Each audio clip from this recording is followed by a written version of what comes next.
여러분들 교재 그 26페이지네요. 그 제3절 법률행위의 요건.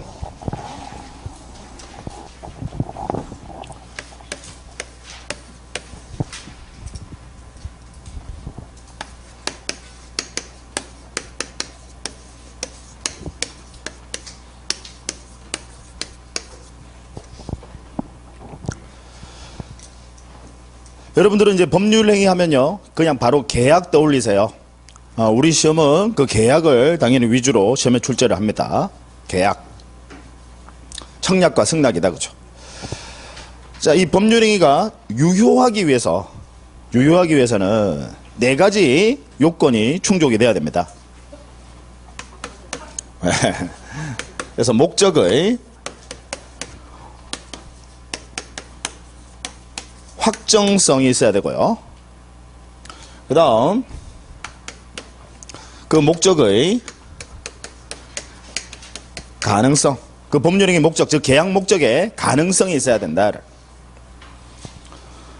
그 다음 그 법률행위 목적이 적법해야 됩니다. 적법성. 그 다음 그 법률행위 목적이 우리 사회적 타당성이 있어야 됩니다. 여러분들은 객관식 시험을 보시기 때문에 굳이 이 4가지를 외우실 필요는 없어요. 근데 이거 뭐 외우지 말라고 해도 또 잘 외우시더라고, 이런 것들을. 그래서 확가적타, 이렇게 확가졌다, 4가지 뭐 굳이 외우실 필요는 없습니다. 자, 이 목적은 당연히 확정적이어야 됩니다. 그럼 언제까지 확정을 할 수 있으면 되느냐? 계약의 이 목적은요, 이행시까지만 확정될 수 있다라면 그 계약은 유효할 수 있습니다. 근데 계약의 이행시까지도 매매 대금이 확정이 안 된다든지, 아니면 뭐 잔금 지급일 이런 것들이 확정이 안 된다든지, 그럼 그런 법률행위는 당연히 효력을 발생하지 않습니다. 그 다음 가능성이 있어야 되죠. 가능성. 가령 뭐 예를 들어서 별을 따오면 돈을 주겠다라는 이런 계약은 당연히 무효입니다. 왜? 별은 절대로 따올 수가 없거든요. 당연히 그 실현 가능성이 있어야 되고, 그 다음 적법성이 있어야 됩니다. 자, 요 적법성과 관련해서 여러분들은 요 개념을 먼저 하나 정리가 되셔야 됩니다. 자, 대한민국에 있는 모든 법규정, 우리 민법을 포함해서요, 이 모든 법규정은 크게는 역시 또 2가지로 나눕니다. 하나는 임의규정, 그 다음 또 하나는 강행규정. 임의규정이라고 하는 것은 말 그대로요, 임의, 즉 지켜도 되고 안 지켜도 된다 이 말입니다.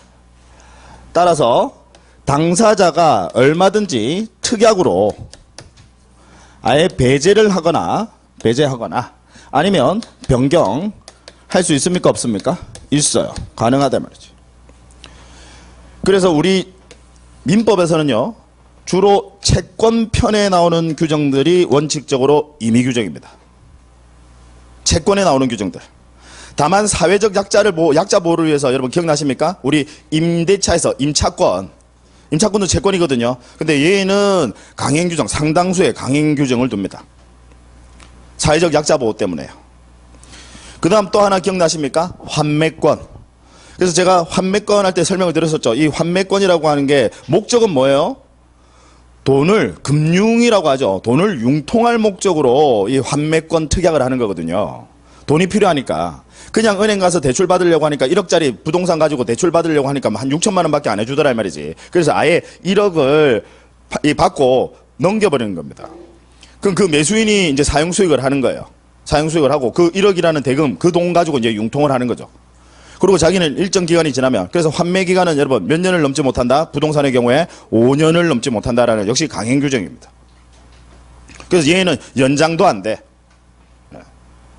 5년을 넘지 못한다라는. 그래서 환매권하고 임차권만 사회적 약자 보호 때문에, 왜 돈 빌리는 사람 우리 채무자 사회적 약자잖아요. 그래서 그분들 보호하기 위해서 임차권과 환매권만 강행 규정이고 원칙적으로는 임의 규정이다. 채권에 나오는 규정들. 그래서 뭐 담보 책임에 관한 이런 규정들 여러분 우리 지난 시간에 보셨잖아요. 이런 것들 얼마든지 당사자가 특약으로 배제할 수 있습니까? 없습니까? 있어요. 자, 그 다음 강행규정. 말 그대로 지켜져야 된다 이 말이죠. 강행규정은. 근데 이 강행규정은 다시 또 두 가지. 하나가 단속규정. 그 다음 또 하나가 효력규정입니다. 그럼 단속규정은 설령 강행규정에 위배가 된다 하더라도 이 단속규정이라고 하는 것은 제재만 부과하는 것이지 효력은 부인하지 않습니다. 즉 효력은 부인하지 않는다는 것은 유효예요, 무효예요? 효력을 부인하지 않는다는 말은 효력이 유효예요, 무효예요? 유효. 효력은 유효한 것으로 봐주겠다는 거지. 그게 단속규정. 다만 제재부과 뭐 과태료라든지 이런 제재부과만 한다 이 말이죠. 그 다음 효력규정은요. 아예 위배가 되게 되면 뭐 제재부과는 물론이고요. 아예 효력마저도 얘는 무효로 봐버리겠다. 그걸 효력규정이라고 합니다. 그럼 쉽게 말해서 여러분 어느 게 제일 강력한 규정이에요? 효력규정. 우리 강행규정 중에서 효력규정. 이게 제일 강력한 거다. 그렇게 이해하시면 됩니다.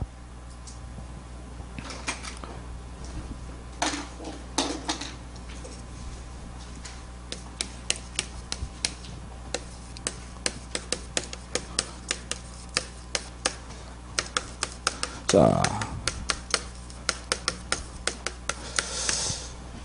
이 적법성과 관련해서요. 우리 공인중개사 여러분 중개사법 아시죠? 이 중개사법에서 뭔가 조금 리액션 해주세요. 중개사법에서 이제 여러 가지 규정들 두고 있는데 그 중에서 우리 중개사 관련한 우리 민사 판례들 여러분들 교재에는 얘가 어디 나오느냐면요.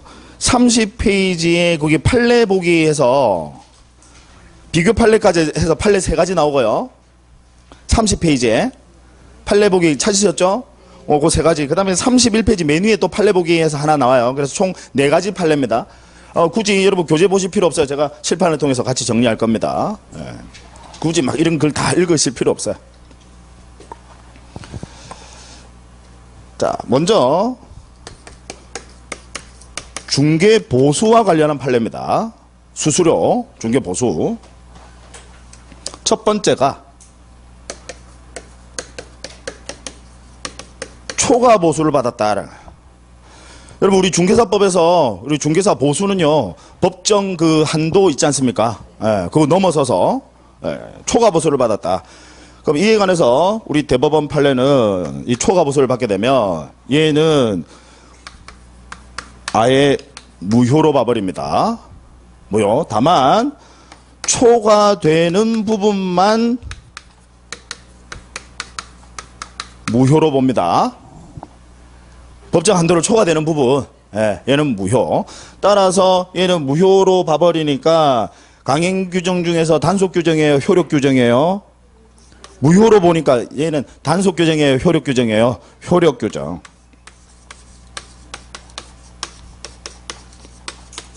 초과보수. 그래서 초과되는 부분은 무효다. 그 무효다라는 것은 만약에 초과되는 부분 받았어. 그러면 어떻게 해주셔야 돼? 그 초과되는 부분 어떻게 해주셔야 돼? 돌려주셔야 돼요. 무효니까 부당이득 반환 돌려주셔야 된다 이 말이에요. 근데 제 개인적으로는 사실 이 판례 참 마음에 들지 않습니다. 왜냐하면 초과 보수는요. 저는 이 법정 한도 너무 제한하고 있는 이 우리 공인중개사법 자체가 저는 비난받아야 된다고 생각합니다. 왜 법이라는 게 사회적 약자 보호해야 되는데 가령 3천만 원짜리 임대를 합니다. 부동산 가치가 한 3천만 원이에요. 임대를 합니다. 그 임대를 하게 되면요. 얘는 아마 가치가 이 매매 대금 가치가 시가가 얘가 한 3천만 원이면 실제로 임대하면요. 돈 얼마 못 받을 거예요. 그죠? 그거 중개합니다. 수수료가요. 보수가 10만 원도 계산해 보면요. 법정 한도가 10만 원도 안 될 수 있습니다. 그러면 여러분 중개사 입장에서 봤을 때 중개하고 싶어요? 하기 싫어요? 하기 싫지. 그러면 그런 사회적 약자들은 오히려 내가 팔 수 있는 기회를 놓쳐버립니다. 그죠? 상당히 저는 불만입니다. 이 법이라는 게 사회적 약자 보호해줘야 되는데, 그래서 내가 더 주겠다는데, 그죠? 내가 더 주겠다는데 그걸 왜 말려요? 더 줄 이유가 있으니까. 저도 제가 지금 소유하고 있는 부동산이 있는데, 여러분도 혹시라도 그거 나중에 제가 팔아주시면요, 제가 초과 보수 드릴게요. 저 돌려달라고 안 할 거예요. 팔고 싶다라는 거지. 뭐 전혀 별 반응이 동조하지 않는 눈빛인데, 초과 보수는 절대로 받으면 안 된다. 지금 뭐 세뇌 확실히 받으신 것 같네요.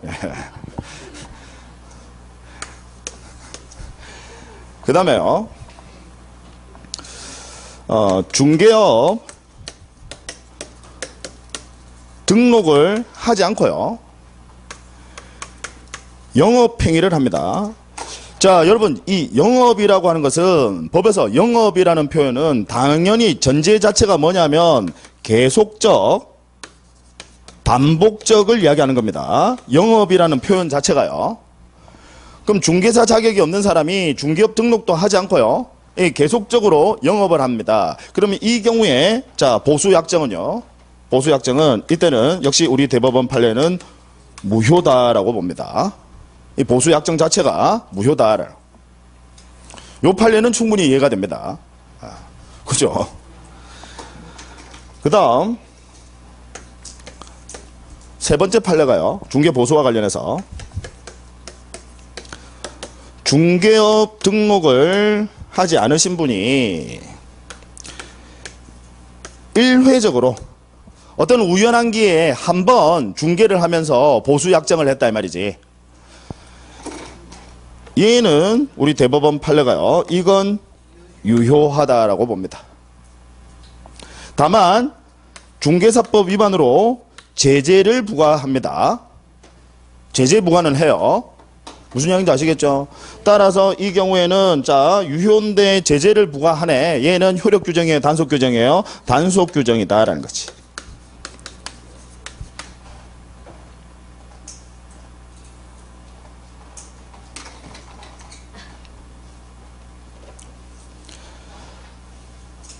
그 다음 더 적을까?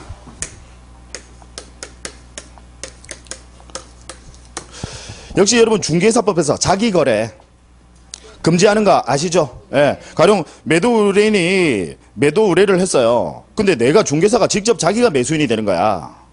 그거 돼요, 안 돼요? 안 돼요. 자, 그런데 여러분 좋은 물건 오면 사고 싶어요, 사기 싫어요? 사고 싶어. 누구나 다 그렇게 하고 싶어. 따라서 지금 이 자기거래는요, 자기거래는 역시 계약의 효력을 부인하지는 않습니다. 그래서 자기거래 하시게 되면 얘는 유효예요, 무효예요? 유효. 계약의 효력을 부인하지는 않습니다. 왜? 누구나 다 그렇게 하고 싶으니까. 다만 마찬가지로 뭐만 제재만 부과를 합니다. 따라서 역시 단속 규정입니까? 효력 규정입니까? 단속 규정이다라는 거. 왜? 누구나 다 그렇게 하고 싶으니까. 나중에 조금 이따 여러분 또 보시겠지만, 우리 다른 판례 보시겠지만, 예를 들어서 양도소득세를 좀 회피하기 위해서요, 다운계약서를 썼습니다. 자, 이거 무효일까요? 유효일까요? 유효합니다. 왜? 누구나 다 그렇게 하고 싶으니까. 무슨 이야기인지 아시겠죠? 그래서 그 경우에는 역시 단속 규정입니다. 제재 부과만 합니다. 다운계약서 쓰면요. 엄청난 건데 제재를 부과하죠. 차라리 무효로 만들지. 엄청난 제재 부과합니다. 자, 그래서 총 4가지 판례입니다. 하나, 둘, 셋, 넷. 그래서 총 4가지 판례. 우리 공인중개사 민법 시험이다 보니까 이 중개사법과 관련한 이 판례들을 시험에서 많이 출제를 합니다. 예, 정리 좀 해주시자고요. 예. 됐고. 그 다음에 교재 31페이지에 이제 사회적 타당성과 관련해서요. 31페이지에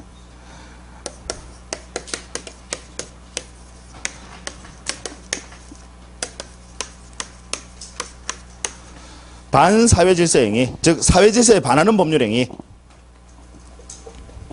그래서 대표적으로 여러분들 뭐 좀 기억해 두시면 되냐면, 우리 반사회질서 행위 하면 대표적으로 도박계약, 그 다음 뭐 척계약, 그다음 뭐 사기보험 이런 것들. 얘들은 아예 사회 상규에 반한다 이 말이죠. 그래서 우리 민법 103조에 사회 질서에 반하는 법률 행위는 무효로 한다라고 규정을 둡니다. 네. 효과. 우리 반사회 질서 행위는요. 그 효과는 유효예요, 무효예요? 무효. 효과는 무효다라는 거. 무효. 자, 근데 무효면 여러분 기억해 두셔야 돼요. 무효면 원칙적으로 무효니까 만약에 준 게 있다면 아예 애시당초 줄 필요 없어. 근데 만약에 준 게 있다라면 원칙적으로 무효면 돌려달라고 할 수 있다 그죠? 그걸 부당이득 반환이라고 합니다. 돌려달라고 할 수 있는데 다만 얘는 사회질서에 반하는 법률행위는 불법이다 이 말이지. 그래서 불법이면 여러분 똑같이 둘 다 나쁜 놈이야. 똑같이 둘 다 나쁜 놈이다. 그러면 돌려달라고 할 수 있습니까 없습니까? 없어요. 그래서 도박빚은 갚지 마라 이런 말이 있죠. 왜? 애초에 안 줘도 되거든. 무효니까. 근데 주게 되면 일단 주게 되면 돌려달라고 할 수 있습니까 없습니까? 없어요. 그래서 그걸 우리는 불법 원인급여라고 하죠.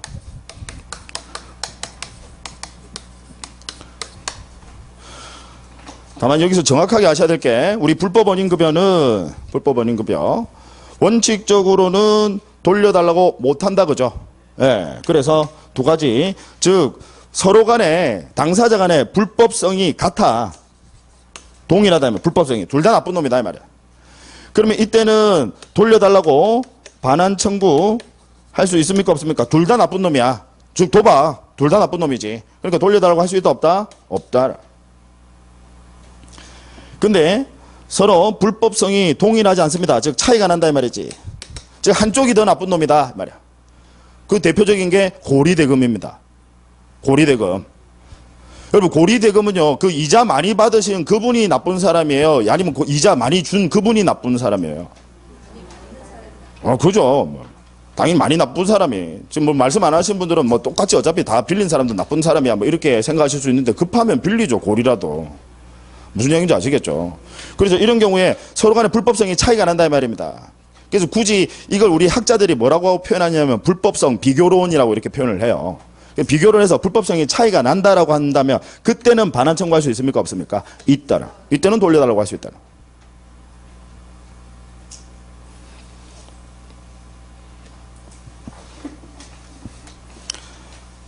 그 다음에 자 우리 반사회질서 행위는요. 선의의 제3자 보호규정 있습니까 없습니까? 없어요. 나중에 보시겠지만 선의의 제3자 보호규정을 오로지 네 가지 비통착사, 비진의 표시, 통정의 표시, 착오에 의한 의사표시, 사기강박에 의한 의사표시 이 네 가지만 선의의 제3자 보호규정을 둡니다. 선의의 제3자에게는 대항할 수 없다라는 이 선의의 제3자 보호규정 얘는 없다라는 거.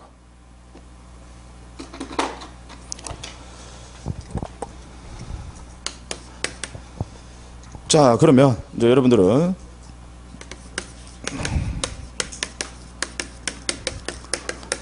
이 반사회질서 행위의 법률 관계가 정리가 되셔야 되고요. 올해는 개인적으로 이 부분이 출제가 될 가능성이 아주 유력하다라고 예상을 합니다. 제가 지금 두 가지 사례를 들 거예요. 여러분들이 이 두 가지 사례를 비교를 하셔야 됩니다. 갑이라는 사람이 X라는 부동산의 소유자예요. 소유자. 근데 을이라는 사람하고 뭘 하느냐면 도박 계약을 하는 거예요. 그래서 현재 을 앞으로 소유권 이전 등기까지 마쳤습니다. 자, 을은 자기 앞으로 소유권 이전 등기가 되어 있음을 기화로 다시 병이라는 사람에게 매매, 팔아요. 그리고 현재 병 앞으로 소유권 이전 등기까지 되어 있습니다. 그럼 등기부상 소유자 누굽니까? 병입니다. 마지막으로 이전 등기된 사람이 소유자예요. 자, 그럼 우리 권리관계 한번 따져보시죠. 여러분, 갑 소유자다, 그죠? 소유자면 원칙적으로 계약 체결, 우리 계약을 체결하는 행위를 채권행위라고 하고요. 그 다음 그 계약을 이행하는 행위를 물권행위라고 합니다. 그럼 이 두 가지를 법률행위라고 하고요. 우리 판례에 따르면 어느 하나라도 흥결이 있으면 물권변동, 설령 등기는 돼 있다 하더라도 물권변동은 일어나지 않는다는 게 판례 입장입니다. 자, 그러면 소유자의 소유자인데 당연히 채권행위, 물권행위 할 수 있는데 원칙은 가능하죠. 다만 우리 민법 103조에 따라서 이 도박계약, 사회질서에 반하는 법률행위다, 그죠? 따라서 얘는 유효예요, 무효예요? 무효다라는 거지. 따라서 을로의 소유권 이전이라는 물권 변동은 일어나지 않습니다. 그러면 일단 을의 등기 얘는 무효다라는 거죠. 항상 시간 순서대로 우리 법학은 논리학입니다. 시간 순서대로 여러분들이 이렇게 하나하나 따져보셔야 됩니다. 자, 그런데 문제는 이미 소유권 이전 등기까지 넘겨줘 버렸어. 이미 줘버렸단 말이지. 그러면 자, 원칙적으로 줄 필요 없었는데 무효니까 이미 줘버렸어. 그러면 무효면 원칙적으로 돌려달라고 하셔야 돼. 부당이득 반환. 자, 그런데 잘 보세요. 갑과 을 불법을 저질렀습니다. 도박이라는 불법을 저질렀죠. 둘 다 똑같이 나쁜 놈입니까? 아니면 한쪽만 나쁜 놈입니까? 둘 다 똑같이 나쁜 놈이야. 그죠? 따라서 얘는 돌려달라고 할 수 있습니까? 없습니까? 없어요. 그래서 얘는 반사적으로 소유권을 취득해버립니다. 그러면 얘는 유효가 되는 거예요. 유효. 반사적으로 우리 불법 원인급여 규정 때문에 돌려달라고 하지 못한다는 이 규정 때문에 얘는 반사적으로 소유권 취득합니다. 유효다 이 말이에요. 그래서 도박빚은 갚지 말라고 하는 거예요. 이미 줘버리면 이제 걔가 소유자 돼버리는 거야. 자, 그러면 얘가 이미 소유자입니다. 얘가 소유자예요. 그러면 여러분 소유자는요, 그거 아셔야 돼. 무조건 앞에서 소유권 취득하게 되면 이제 얘는 완전한 소유자니까 그 다음 사람은 선의 악의 이런 거 따지지 않습니다. 선의 악의는 언제 따지느냐면 얘가 무효일 때, 내 앞사람이 무효일 때만 얘 선의 악이 따지는 거예요. 이미 확정적으로 얘는 유효이기 때문에 그때는 선의 악이 따지지 않아요. 유효한 소유권자는 얼마든지 채권행위, 을과 병 사이에 채권행위 할 수 있습니까? 없습니까? 있죠. 그 다음 물권행위 할 수 있습니까? 없습니까? 있어요.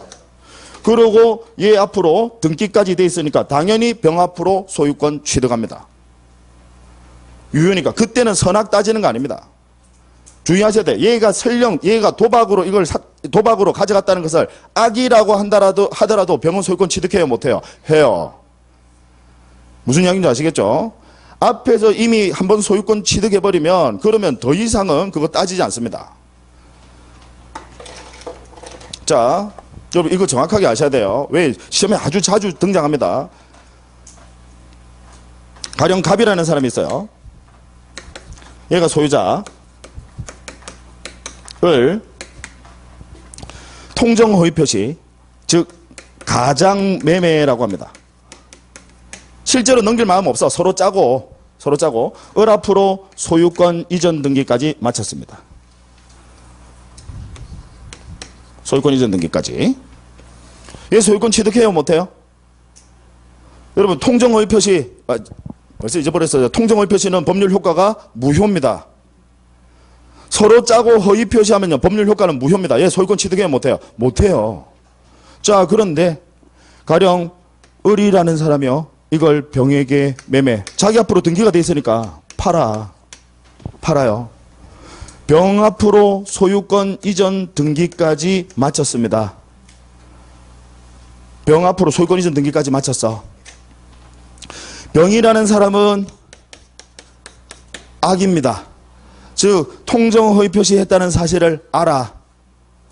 얘 선이 아니다 이 말이지. 그러면 병은 소유권 취득해요, 못해요? 못해요. 병도 소유자 아니야. 자, 그런데 정의라는 사람이 다시 매매를 합니다. 현재 병 앞으로 등기되어 있으니까 다시 매매를 해요. 그리고 현재 정 앞으로 소유권 이전 등기까지 마쳤습니다. 정의라는 사람은 선이야. 예, 소유권 취득해요, 못해요? 해요.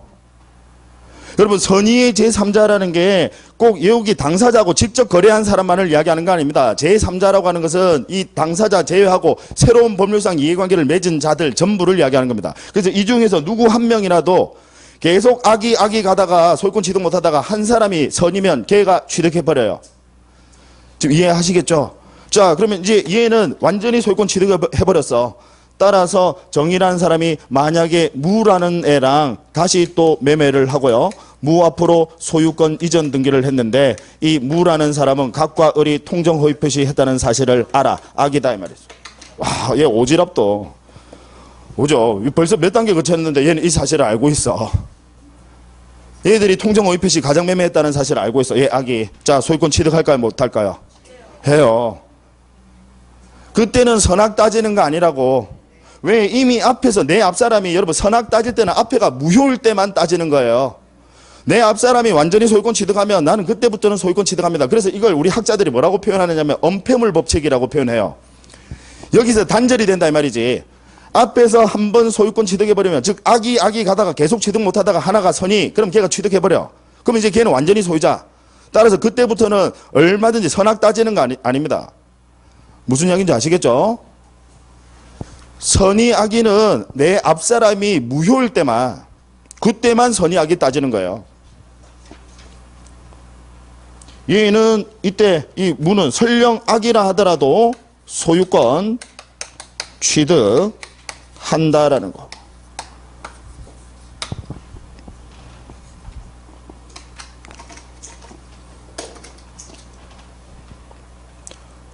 지금 보신 요 위의 내용이랑요 똑같은 원리입니다. 똑같은 논리예요. 보세요. 지금 얘가 아까 이 불법 원인급여 규정 때문에 반사적으로 소유권을 취득해버려요. 더 이상 얘는 돌려달라고 못해. 그러면 얘는 소유권 취득하니까 을에서 병으로 넘어가게 되면요. 얘는 설령 얘가 도박계약으로 취득했다는 사실을 설령 얘가 악이라고 하더라도 소유권 취득해요? 못해요? 해요. 완전히 이미 앞에서 소유권 취득해버렸으니까. 그때는 선이 악이 따지는 거 아니다.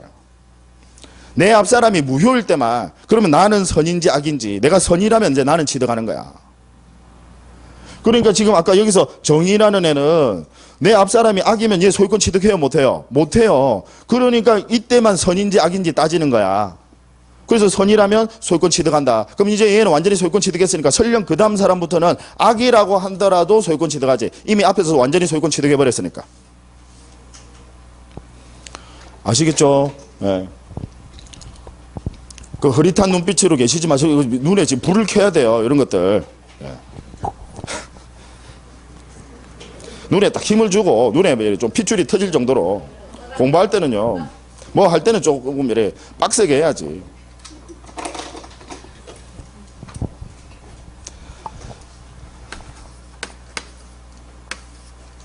두 번째 사례인데요. 얘가 시험에 출제 가능성이 아주 높습니다. 미리 말씀드리지만 이중매매 나올 때 됐어요. 일단 이중매매가 시험에 출제가 되면요. 우리 시험에서 거의 난이도는 제일 높은 난이도로 출제를 합니다. 왜냐하면 법리 자체가 아주 어려운 법리거든요. 갑이라는 사람이 X부동산의 소유자입니다. 소유자. 을이라는 사람과 매매를 했어요. 현재 매수인을은 갑에게 중도금까지 지급을 한 상태입니다. 자, 요 을이 제1 매수인입니다. 자, 그런데 요 갑이라는 사람이요. 병이라는 사람에게 다시 또 팔아요. 이걸 우리는 이중매매라고 합니다. 이중매매. 자, 제가 여러분들에게 한번 물어볼게요. 이중매매 이거 정확하게 여러분 정리를 하셔야 됩니다. 올해 시험 출제 가능성 아주 유력합니다. 지금 이 제2 매수인 시험에 이렇게 출제를 합니다. 얘가 앞에 매매가 있었던 사실을 악이 안다 이 말이지. 악의인 경우에 이 이중매매는 무효이다. OX. X입니다. 큰일 나요. 속으시면. 여러분 갑이 을에게 팔았어. 갑이 을에게 팔았어요. 근데 내가 더 높은 가격을 나한테 이게 필요한 거야. 그럼 더 높은 가격을 주고 여러분 사고 싶어요? 사기 싫어요? 사고 싶지. 예. 그래서 이 이중매매 자체는요. 설령 악이라고 하더라도 유효하게 봅니다. 악인 경우에도 유효해요. 설령 악이라 하더라도 이 이중매매는 유효하다라는 거야. 그러면 어떻게 해야 이중매매가 무효가 되느냐? 뭐까지 하셔야 되냐면 악의에다가 플러스 뭐가 있어야 되느냐면 적극 가담이라는 표현이 나와야 돼. 적극 가담. 즉 갑이라는 사람 팔기 싫어도 얘가 계속해서 옆구리 쑤신다 이 말이지. 그 배임 행위에 적극 가담했다 이 말입니다. 그럼 얘는 진짜 나쁜 놈이죠. 이런 경우에는 자 적극 가담까지 하면 이중매매는 이때는 유효예요, 무효예요? 무효다라는 거. 자 근데 어쨌든 현재 병 앞으로요 소유권 이전 등기까지 되어 있습니다. 마쳤습니다. 원래 무효니까 줄 필요 없는데 이미 이전 등기되어 있다 이 말이지. 자 이 병이요 다시 정에게 매매를 합니다. 현재 정 앞으로 소유권 이전 등기까지 마쳤고요. 정이라는 사람은 이 이중매매가 앞에서 이중매매가 있었다는 사실을 몰라요. 선이다라는 거죠. 자 소유자는 누구냐. 이제 그거부터 내셔야 돼. 소유자는 누구냐. 자 여러분 일단 갑과 병 이중매매 적극 가담했습니다. 유효예요, 무효예요? 무효. 그러면 병 앞으로 설령 등기가 돼 있다 하더라도 일단 얘는 법률행위에 흥결이 있으니까 무효니까 법률행위 흥결이 있으니까 설령 등기돼 있다 하더라도 물권 변동 효력은 발생합니까? 발생하지 않습니까? 발생하지 않습니다. 그러면 이제 뭐 따져보셔야 돼? 불법 원인급여. 불법 원인급여. 자 여러분 이렇게 이해하세요. 굳이 갑과 병은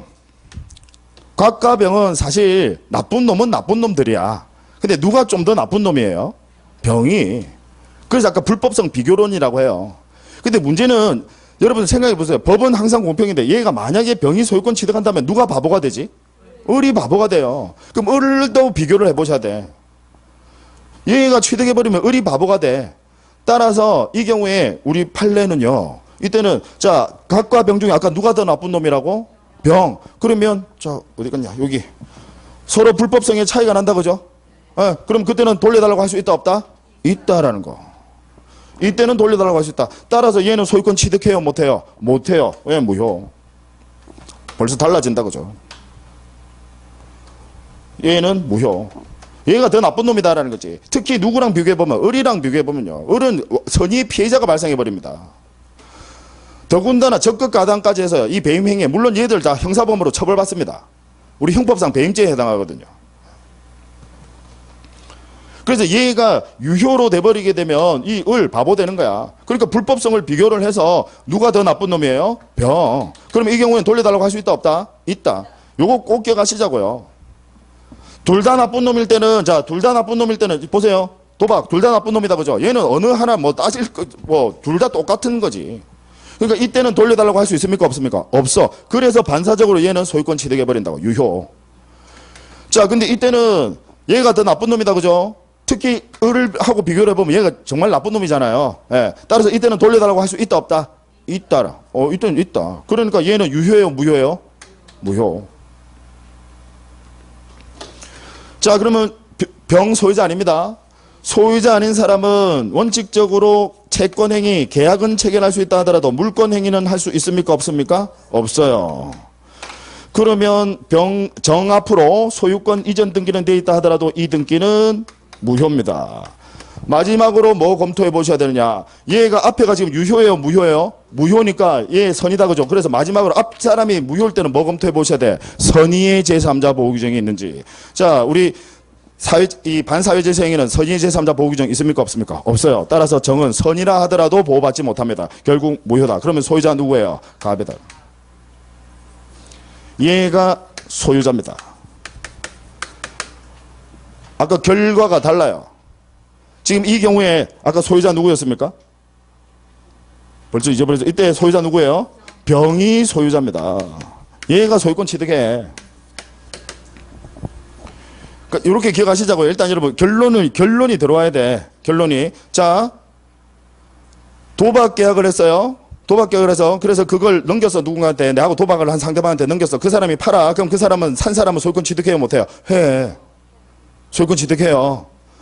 그 다음 이중매매가 반사회질서 행위에 해당하는 경우, 즉 적극 가담한 경우, 그럼 적극 가담한 경우에는 지금 이 제2매수인과 이 전득자 얘들은 소유권 취득해요 못해요? 못해.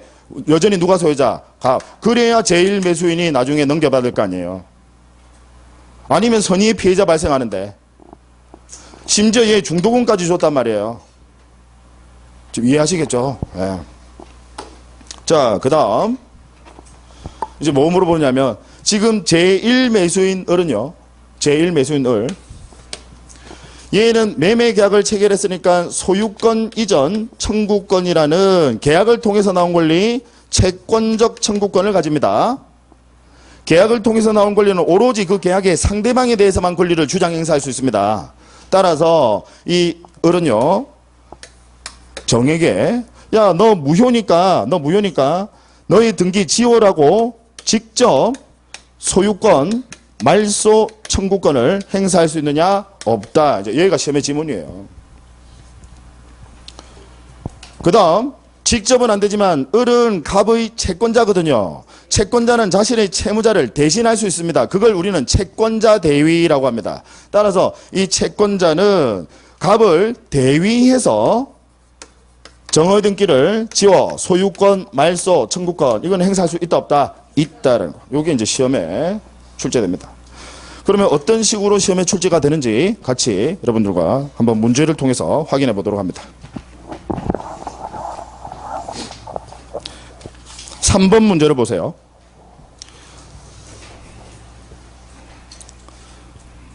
3번 문제. 제가 앞에서도 강조를 드렸었지만 올해 시험에 출제가 아주 유력한 내용입니다. 그동안 반사회질서행위가 아주 가벼운 것들만 시험에 출제를 했었거든요. 3번 보시면 갑은 자신의 X토지를 을에게 매도하고 중도금을 수령한 후 다시 병에게 매도하고 그러니까 을이 제1 매수인 병이 제2 매수인입니다. 그죠? 갑이 매도인. 제가 시험에서 팁을 하나 말씀을 드리면 여러분들 이제 시험장에 가시면 시험지에다가요 이렇게 갑 매도인 그 다음에 을 제1 매수인 이렇게 탁탁 밑에다가 뭐 제1 매수인까지 안 적더라도 제1 뭐 제2 이렇게 메모를 해주셔야 2번 안 했습니다. 아니면 갑이 누구였는지 헷갈려요.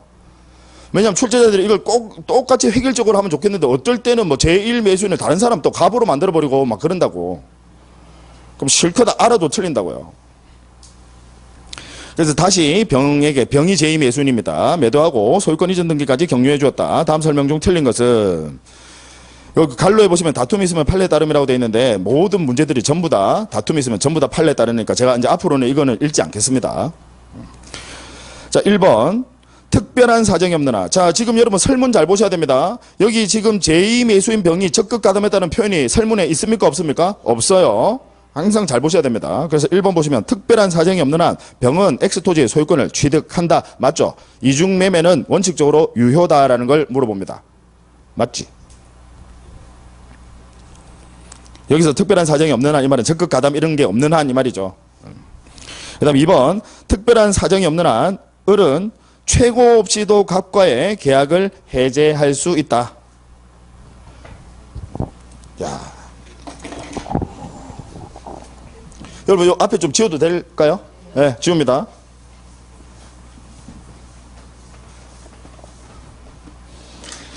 이 한 문제에 보시다시피 여러 가지 내용들이 다 녹아 들어가 있습니다. 얘가 뭘 물어보느냐. 여러분, 채무불이행이 있을 때, 채무불이행. 그럼 채무불이행이라고 하는 것은 전제 자체가 당연히 채무자가 과실이 있는 것을 전제로 하는 겁니다. 채무불이행이라는 건 채무자가 과실, 채무가 이행하지 않는다 이 말이지. 근데 이게 불가항력적으로 이행하지 않는 게 아니라 채무자에게 과실이 있는 거, 그걸 채무불이행이라고 합니다. 아시겠죠? 네. 지금 이 갑이라는 사람 을한테 팔았잖아요. 팔았는데 얘가 병한테 다시 파는 바람에 병한테 소유권 이전 등기까지 넘겨줘 버렸거든. 그죠? 얘는 지 과실로 못 넘겨주게 됐잖아. 그죠? 채무불이행. 그럼 채무불이행이 있을 때는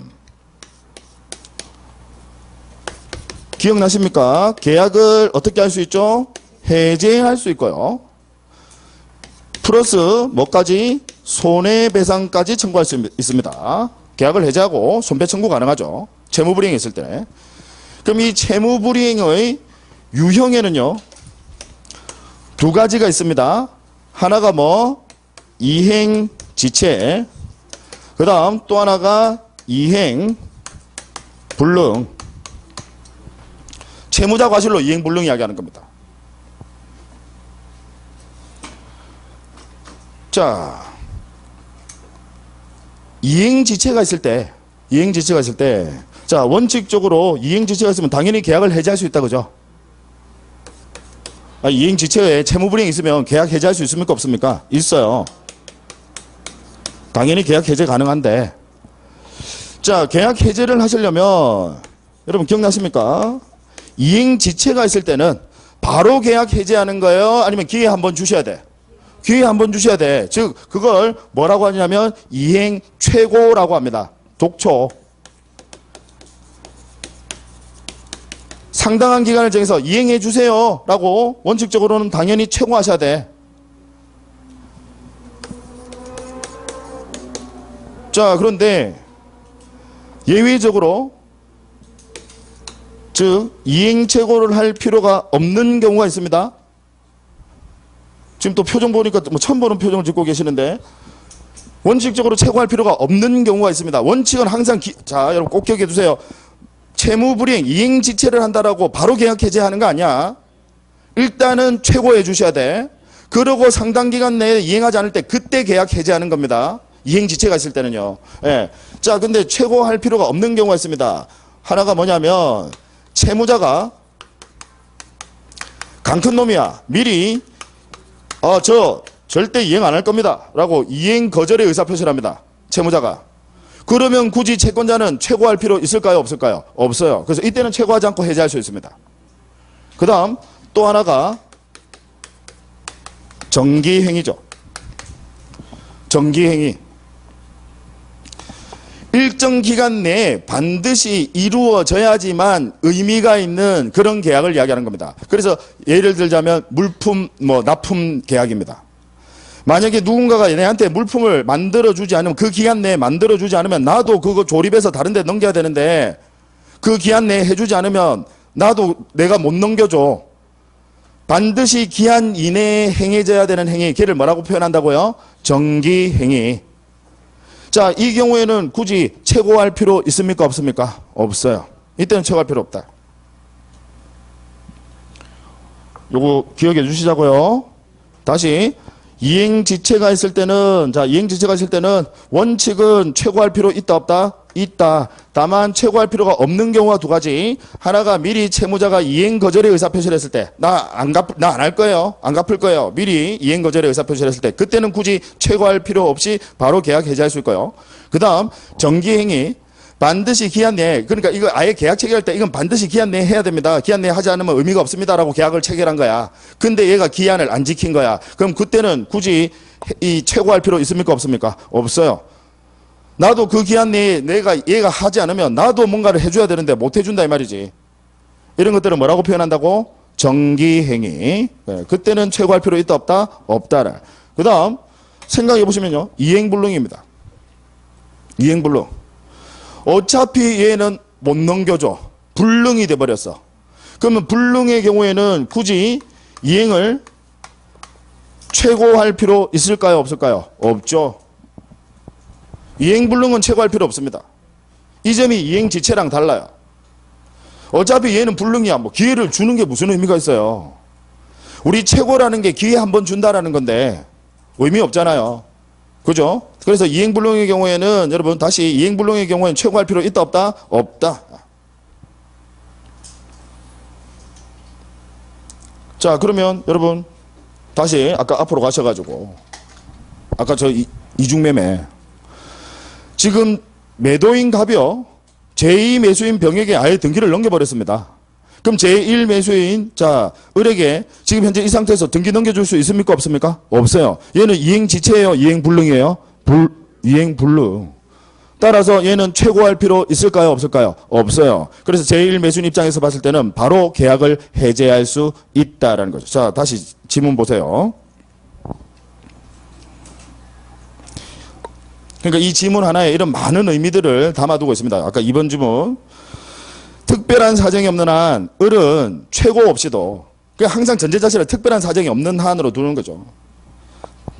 을은 최고 없이도 갑과의 계약을 해제할 수 있다라. 제2매수인 병이 원칙적으로 이중매매는 유효거든. 소유권 취득해버리니까. 지금 여기 특별한 사정이 없는 한이라고 하는 것은 제2매수인이 적극 가담 이런 거 없다 이 말입니다. 그럼 아까 제2매수인은 완전 소유권 취득해버리거든. 따라서 매도인은 이제 제1매수인에게 넘겨줄 수 있어요 없어요? 없어요. 그래서 이건 이행지체예요. 이행불능이에요. 이행불능. 따라서 계약을 해지할 때 최고할 필요 있다 없다? 없다라는 거. 그 2번 지문, 요 짧은 지문 하나에 이렇게 많은 내용이 담겨져 있습니다. 그러니까 여러분들 그냥 이렇게 지문 보시고 뭐 맞췄다고 넘어가시고 하니까 그러니까 여러분 문제를 풀어도 점수가 안 나오는 거야. 이런 의미들을 다 하나하나 짚어 가셔야 됩니다. 자, 동그라미 3번 보세요. 병이 갑의 을에 대한 배임 행위에 적극 가담했다. 이제 적극 가담이란 말 나오네. 적극 가담한 경우. 그러면 병은 소유권 취득해요? 못해요? 못해요. 적극 가담하면 소유권 취득 못합니다. 따라서 을이 누구냐면 제1매수인 을은 제2매수인 병을 상대로 직접 등기의 말소를 청구할 수 없죠. 직접은 안 돼. 왜냐하면 제1매수인은 채권자일 뿐이니까 이건 안 돼. 맞고. 그 다음 4번 갑과 병의 계약이 사회질서 위반으로 무효인 경우, 즉 적극 가담했다 이 말이지. 무효인 경우 병으로부터 X토지를 전득한 정은 설령 선이라 하더라도 그 소유권을 취득하지 못한다. 맞죠? 선의의 제3자 보호 규정 있습니까? 없습니까? 없어요. 선이라 하더라도 취득하지 못하지. 그 다음 5번 만약 병의 대리인 무가 여러분 대리인은 항상 그 본인과 동일시하는 겁니다. 그래서 병의 대리인 무가 병을 대리하여 X토지를 매수하면서 갑의 배임행위에 적극 가담했다면 본인과 동일시하는 겁니다. 그럼 결국 병이 적극 가담한 거랑 같다 이 말이죠. 대리인이 적극 가담한 거는 본인이 적극 가담한 거랑 똑같다.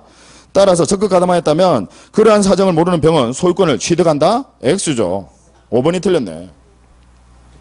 꼭 기억하셔야 될 거 여러분 대리인은 본인과 동일시합니다. 직접 법률행위를 하는 사람도 대리인이고 그 효과도 본인에게 기속이 됩니다. 그래서 대리인과 본인은 동일시해요.